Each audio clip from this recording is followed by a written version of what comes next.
Yasir Hasani ka mbyllur në çerek finale rrugtimin e këtij edicioni në Ligën e Kampionëve të Azisë, sulmuesi shqiptar i cili shënoi 9 gola në 5 edicion të turneut, duke qenë ndër koçëruesit më të mirë të tij, i ka dhënë lam të mirën në ndeshjen që Guangzhou ka luajtur kundër Al Hilalit në Xheda të Arabisë Saudite.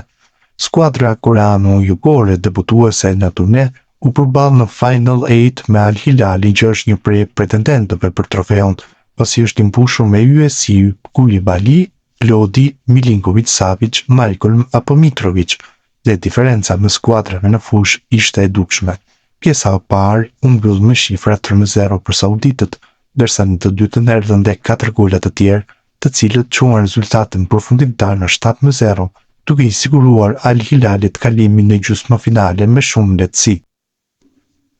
Yasir Hasani luati dje në Arabinë Saudite përballë Al Hilalit. Këto të fundit fituan 7-0 përballë Guangzhout dhe siguruan kalimin në gjysmëfinalen e Championship Aziatik. Hasani i ka takuar Mario Mitajn gjatë kohës që ndodhet në Arabi. Mitajn ndërkohë është pjesë e Al Ittihadit dhe po rikuperohet nga tëmtimi. Foton e ka postuar vetë Hasani, i cili tregon se bashkë me shokun e skuadrës në Kontarja është takuar në Xheda.